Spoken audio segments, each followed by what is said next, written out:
గత దశాబ్దం కాలం నుంచి ఏదైతే పవన్ కళ్యాణ్ గారు ఒక నీతి నిజాయితీ నిబద్ధతతో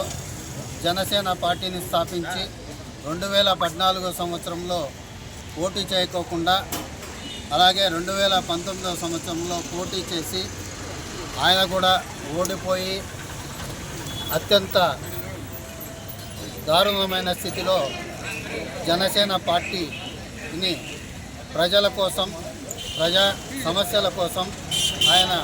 అత్యంత దారుణ పరిస్థితిలో కూడా ఆయన విలాసవంతమైన జీవితాన్ని వదిలేసి ప్రజల కోసం పోరాడి ఎన్నో తిట్లు అవమానాలు ఎన్నో తిని ఈరోజు గత ఎన్నికల్లో 2024 ఎన్నికల్లో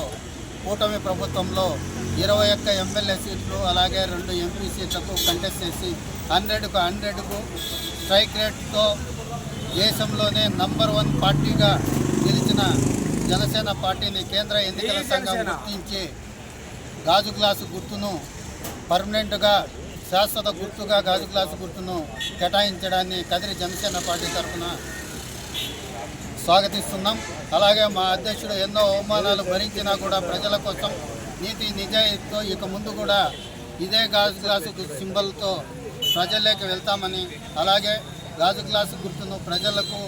తెలియజేస్తామని చెప్పి తెలియజేస్తున్నాం. అలాగే నీతి నిజాయితీతో మా పార్టీ ఎప్పుడూ ప్రజల పక్షమే వహిస్తుంది, ప్రజా సమస్యల మీద పోరాడుతుందని చెప్పి తెలియజేస్తున్నాం. గత 10 సంవత్సరాల నుంచి మా అధినేత అయితేనేమి మా పార్టీ కార్యకర్తలైతే నాయకులైతేనేమి వీరమహిళలైతేనేమి